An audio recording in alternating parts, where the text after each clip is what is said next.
What's going on, guys, and welcome back to another episode of the German Bear Podcast. And today is the big Justin Fields season in review film breakdown of his 2023 season.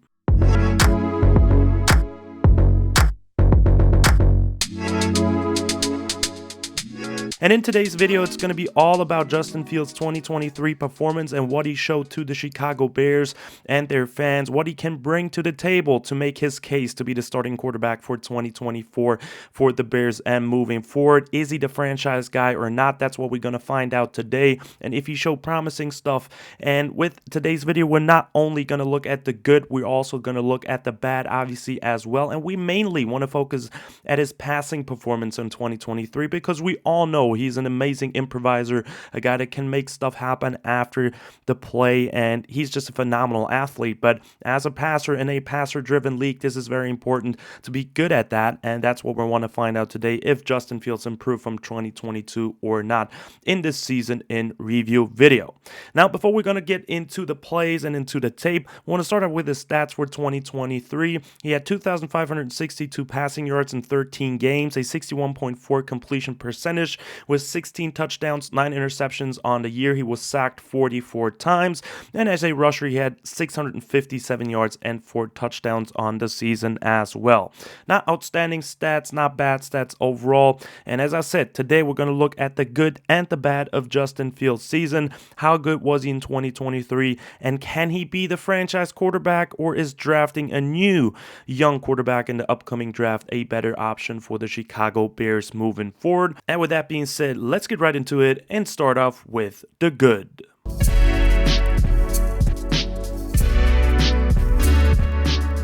And when we look at the good of Justin Fields in 2023 as a passer, one thing that popped off of tape immediately was his accuracy over the middle on in-cut routes. That was something he struggled with his first year, with also not having a true number one weapon like DJ Moore. But he really got the chance this year with DJ, and they connected on a lot of in-cut routes that do need a lot of timing, and he did a great job of anticipating those throws.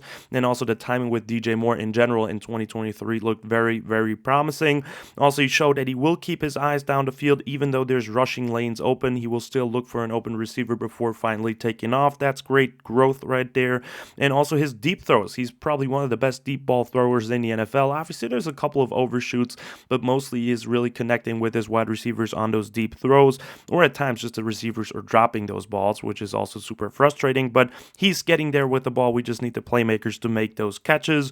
And then also what I really loved on tape is that he recognizes defenses and the leverage that he has. Like, there's a lot of instances where he just takes the easy yards because he recognizes the leverage pre-snap and knows he's going to get that guy open. And then lastly, also his pre-snap coverage recognition really improved in 2023 as well. We're going to see that in a couple of clips too. Now, with that being said, before we want to get into the actual plays, real quick as an info as well, this is a sample size of Justin Fields' 2023 season. I can't forget to say that. We looked at 6 games, 3 of his best passing performance, 3 of his worst, to get a sample size and an idea of his 2023 season. This includes the Broncos, Commanders game, also the Lions game, Falcons, Browns, and also the Buccaneers game. So 6 games as a sample size should give us a really good overlook of his 2023 performance. It's obviously not every single play of his season. Now, starting off with accuracy, some good plays where he displayed that against the Broncos earlier on in the season. We have a beautiful play action fake pitch play right here by the Chicago Bears in that 3-by-1 formation to the left. We have Darnell Mooney on a circus route, Cole Kmet on a check release, and then going into the flats, we have Kari Blasingame who's going to block, and then DJ Moore is going to get open on that over route that he's running. And I really like the design. First of all, getting Justin Fields out of the pocket with a fake pitch hard play action play here. That's where Justin Fields thrives. And then DJ Moore, great job of running away from the coverage on that play. It's still tight coverage though, and Justin Fields with an amazing throw right here, perfect accuracy, only where DJ Moore can catch it, and then he leads him up the field as well so he can make some extra yards on that play. That was pinpoint accuracy here by Justin Fields, something we have not seen the year prior because the wide receivers were just not really that talented. Then another play that I really like was against the Commanders. Right here, understanding the zone coverage, gets a cover two hole shot play right here. On the play, we were an empty. Khalil Herbert with a hitch. DJ Moore with a slot fade. Darnell Mooney with a clear route just to go into the middle of the field to drag away that safety. EQ is having a slot fade on the top of the screen as well. And then Cole Kmet is also running a hitch. So we got a couple of slot fades that we want to hit here. And what's really phenomenal here is that he recognizes that cover two. Great job of getting through the reads here. And he looks away to safety to Darnell Mooney to make him bite on Mooney.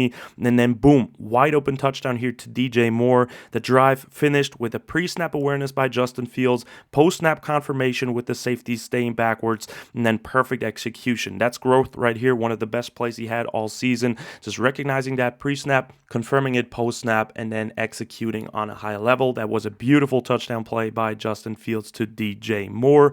And the completions to DJ Moore will continue with another play that we want to look at against the Washington Commanders. This time, another touchdown to DJ Moore. Big surprise here on the play. We are in a 3-by-1 trips left formation. We got DJ Moore with a stop and go, who's going to catch that fade for that touchdown. We have Darnell Mooney with a whip route. Cole Kmet, I think, with just I think it's kind of a clear route, just running into the middle of the field right here. And then EQ St. Brown also with a fade route at the top of the screen. And right here, also growth by Justin Fields, releasing the football just where DJ Moore is at the stop of his stop and go route. Absolute dime, perfect timing, anticipation here by that throw. And you cannot throw that any better. That's perfect timing and placement here by Justin Fields for an easy touchdown for the Bears. As we want to move on to another game now against the Detroit Lions. Beautiful play here too. On the play, we have a 2-by-2 formation. DJ Moore is running a go route on that play, and he's going to get that ball. Darnell Mooney with an in-cut dig route, I would say, on that play. Then we got Cole Kmet, who's running a 5-and-out, and EQ with a 5-yard speed out. And what I love on this play by Justin Fields is just his pure pocket presence on that play. He starts off left with his reads, but no one is open, so he senses the pressure on the play, steps up in the pocket, keeps his eyes downfield all the time, and then sets and fires a perfect ball with good air for DJ Moore to track the ball and run under it. That was a beautiful example of him just showing that pocket presence, being aware of what's going on around him with still keeping the eyes downfield on his wide receivers. So that was a great executed touchdown play right there by Justin Fields, taking advantage of the poor defenders here on the lines and DJ Moore just being the superior guy. Then another great example against the Cleveland Browns. Love this one where he's manipulating the safety with his eyes. We have 3-by-1 to the right, we have DJ Moore single side on a go ball, and then on the 3-by-1 side we have the tight end blocking and getting onto the flats. Then we have a go route and a 10 and in right here. And this is just once again a display of Justin Fields' anticipation and timing with DJ Moore. Great timing on that play once again. Only DJ Moore can catch that ball. That's just unstoppable like that. If they can do that more often and connect on those plays, that's a deadly combination. And if we can get another wide receiver that can execute similar stuff and has good timing with Justin Fields, this offense will be absolutely massively unstoppable. So DJ Moore right here and Justin Fields, another great connection on just a fade go ball right here. And then the last play that we want to look at in the good category is against the Atlanta Falcons, which was a beautiful ball too. We have on formation a trips right, 3-by-1 formation to the right, DJ Moore on the single side with a hitch. We have Trent Taylor who's running a 5-and-out, Tyler Scott with a beautiful skinny post in between the two high safeties, and then Robert Tonyan is somewhat running of a go route or just a clear route, whatever. It doesn't look like he's really running anything. And this is a drop touchdown right here by Tyler Scott, which is unfortunate, but still, Justin Fields on that play leads the safety away with his eyes, does a great job here at looking at DJ Moore first, making sure that safety moves away to generate enough space for Tyler Scott to work with. And then he got the cover 2 look, which we love obviously for that skinny post here, and that's a touchdown in most scenarios, but I get it, a tough catch for Tyler Scott, but we have to have those balls. It's an incredible placement here by Justin Fields. You can't throw that a lot better in that scenario, and it's unfortunate that our wide receiver could not come down with it, but it just still shows the growth of Justin Fields, and then he's able to place the footballs where they need to be. But Justin Fields' 2023 season was obviously not perfect overall. As we can see, there's lots of good stuff that was going on last season, but if there was only positive things to say about Justin Fields, we would not have the discussion if the Chicago Bears will take a quarterback with the first overall pick in the 2024 draft. So with that being said, let's move on and look at the bad of 2023.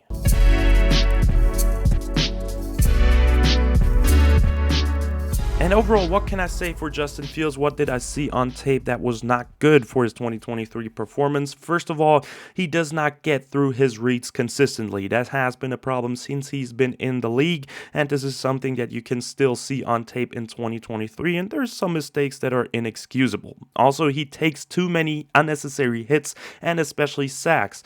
The offensive line, yes, has struggled a lot also in 2023, but they have gotten better, and taking 44 sacks is too much for Justin Fields, and it's at times definitely on him and not the offensive line. Also, decision making is lacking at times. He throws the ball late, risking turnovers, and then his accuracy is really good and improved, but some must hitters were missed in 2023 as well.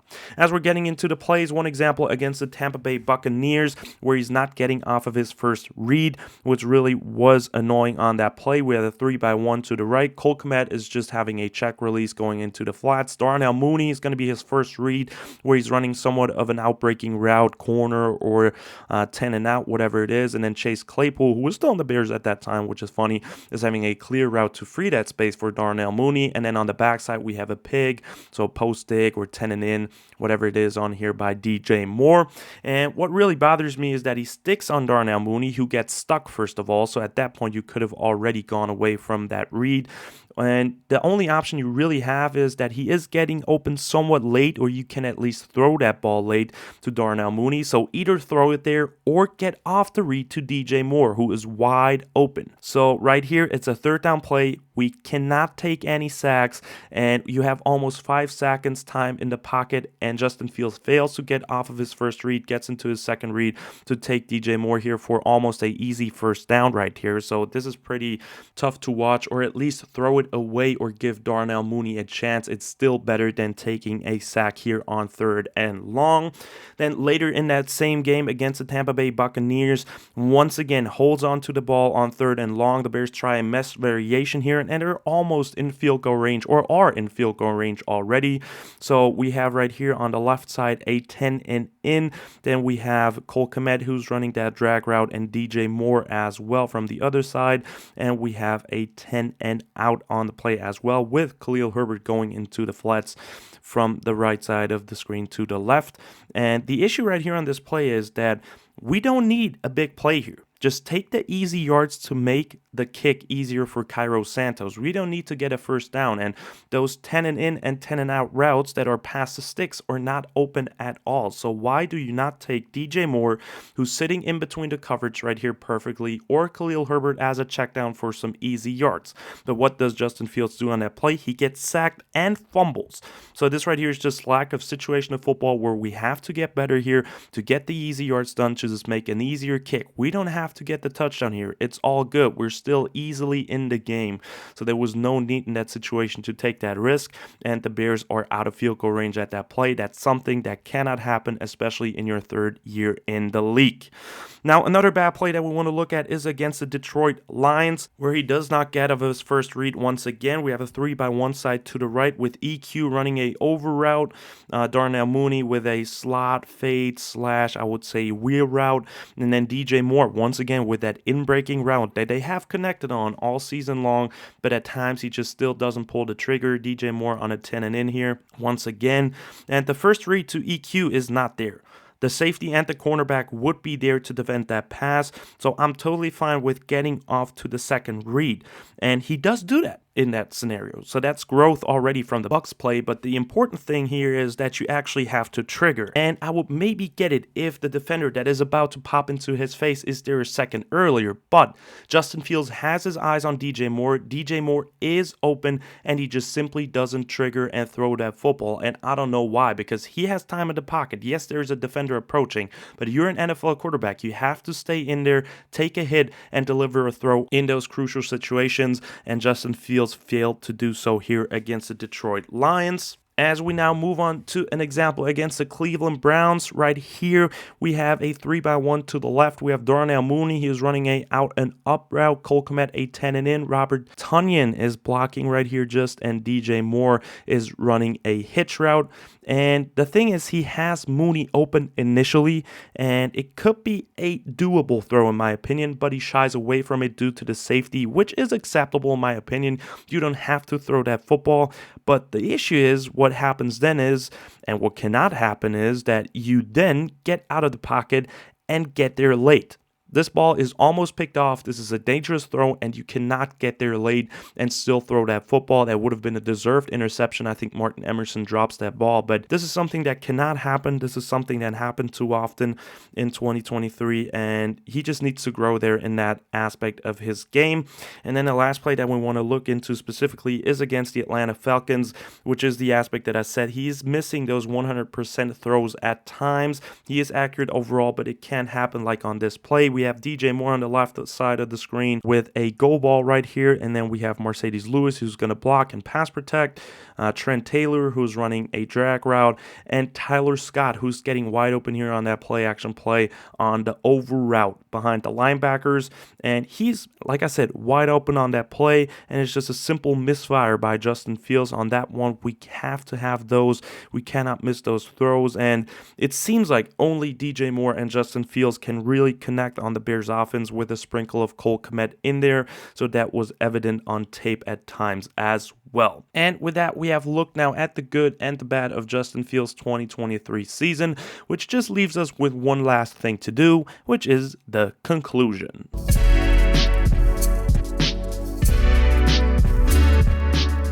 So overall, what is my opinion on Justin Fields' 2023 season after digging into the tape? And honestly, I was impressed by the tape, to say the least, because I think overall he improved with his accuracy, his pocket presence, and his awareness on the field, recognizing coverage, taking advantage of stuff, and just being able to throw dimes down the field, which is obviously very important and a big trait to have. Now, still, he does not go through his reads properly all the time, and he takes too many sacks, which is a big issue. But overall, the question that I asked myself at the beginning, should they keep Justin Fields or draft a young quarterback in the upcoming draft? And honestly, for me, I'm really open at this point about this discussion, but I believe building around Justin Fields can work out. The thing is, we need better weapons and better connections to those weapons. Like I said, DJ Moore and Justin Fields are seemingly the only ones that really have a connection on the Bears offense. Tyler Scott was open a couple of times. He couldn't get the ball to Tyler Scott here, Justin Fields. And then at times also Tyler Scott was not able to make those catches. Darnell Mooney throughout the season struggled with Justin Fields to find a connecting point. So if the Chicago Bears stay with Justin Fields and decide to keep him, they need to find a guy that can connect with him on a deeper level and especially on the field. So if Marvin Harrison Jr. is the choice for the Chicago Bears, and I think he might be a great candidate for that, I hope he just has a good connection with Justin Fields, because if we can get two DJ Moore type of guys on the field that have the same connection with Justin Fields, that's going to be a dangerous offense, and that will work because this shifts away the entire attention that defenses give DJ Moore on the Bears offense and will make the offense easier to operate for Justin Fields as well. So for me overall, the Bears are in a difficult situation obviously, but after watching the tape, I trust Ryan Poles to make the right decision, and both scenarios in my opinion can work out, either if it's drafting Caleb Williams or Drake May or sticking with Justin Fields. I feel like where the roster is at right now, and with hopefully a good new offensive coordinator, the Chicago Bears are heading into the right direction, and I'm actually excited for this offseason and the 2024 season already. And with that being said, guys, that's the end of the episode. I hope you've enjoyed it. Definitely let me know in the comments down below what you think of Justin Fields' 2023 season, and if you think the Bears should keep him or go with a young quarterback in the upcoming NFL draft. Like and subscribe if you liked the video. Check out Instagram and Twitter if you want to as well. And as always, guys, bear down.